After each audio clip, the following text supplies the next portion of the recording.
Hi there.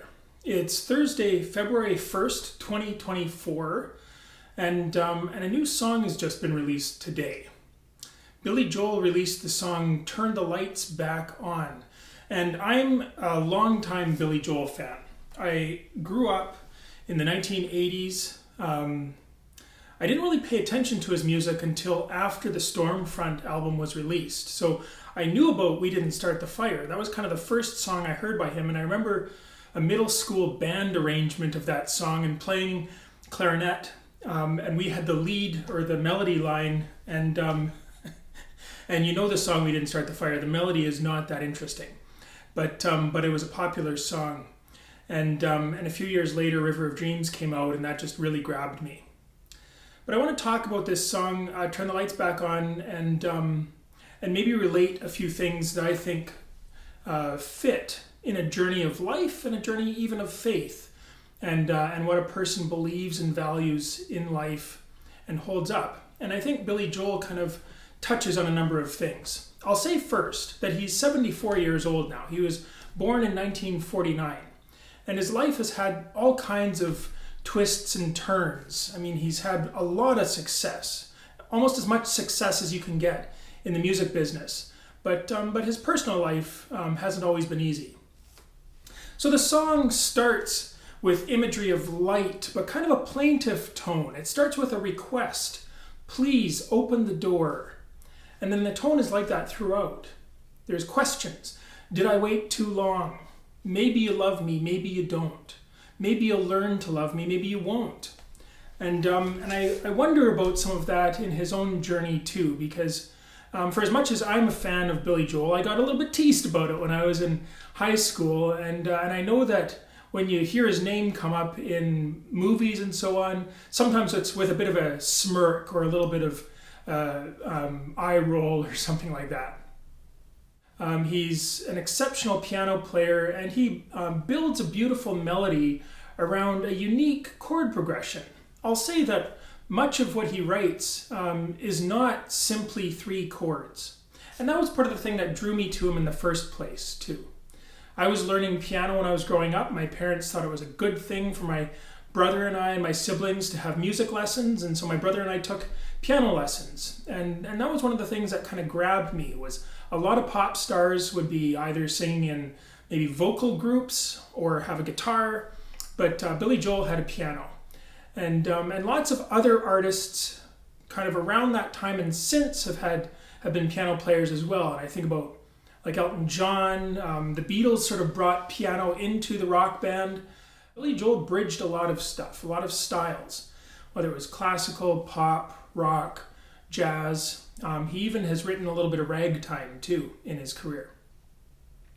So again, to get back to this Turn the Lights Back On song, let me just play a few of the chords in the chord progression for it.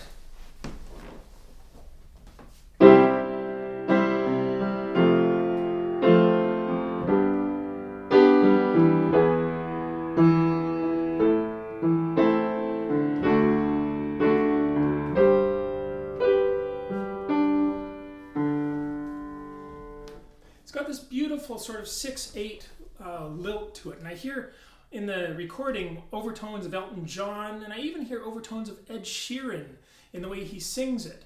And the interesting thing there is that Billy Joel picks up on these things in pop culture. Ed Sheeran was 2 when River of Dreams came out, and then he wasn't even around when Billy Joel's last single, All My Life, came out in 2007. Ed Sheeran was still a few years away from being sort of an entity in the music scene. So Turn the Lights Back On has kind of the 6/8 time, which harkens back to Billy Joel's song 2,000 Years off his River of Dreams release. The piano solo kind of harkens to Piano Man a little bit. And then I also hear a little bit in the lyric, but certainly in the melody, almost as though it's a sequel to the song he wrote in 1977, She's Always a Woman. Now, why is a pastor talking about pop music? I want to say that I think music is something that shows movement of the spirit. It expresses something of the individual artist, whether they're playing the melody and singing the words of another person or singing their own, it also brings people together if they happen to be singing together at the concert or maybe even in church, raising their voices together. And I know when it comes to religion, for Billy Joel anyway, it was a bit of a checkered past as well. He grew up with Jewish parents in the Bronx in New York. While his parents were Jewish, they didn't really raise him with a faith tradition. He went to Catholic school, and of course we know the lyrics that he wrote for the song Only the Good Die Young, and how that stirred some controversy when that came out back sort of in the late 70s. He has also worn a Star of David on his suit jacket, sort of a token of solidarity with the Jewish community when there's been oppression over the years. And so he does claim that as part of his identity. But most recently, and this still goes back over a decade, he's noted that he's an atheist. But even so, even I think in an atheist's perspective, there's searching that happens. There's got to be some delving into what is it all about? What does life mean? And for Billy Joel, he's also struggled with mental health, with lots of bouts of depression. I mean, he's been married 4 times. He's been through an awful experience with a former agent, or maybe it was a lawyer, who bankrupted him about 35 years ago.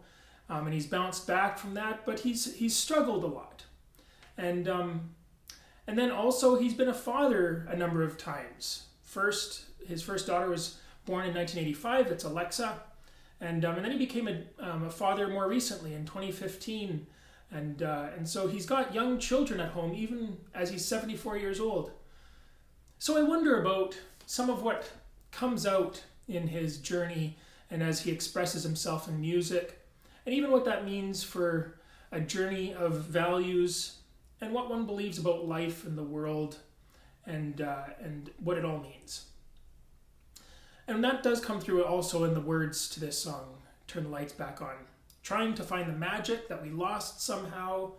I can't read your mind. I see you now. And in those words too, I hear the searching, but also sort of a return or maybe hearkening back to harder times, maybe even some trauma.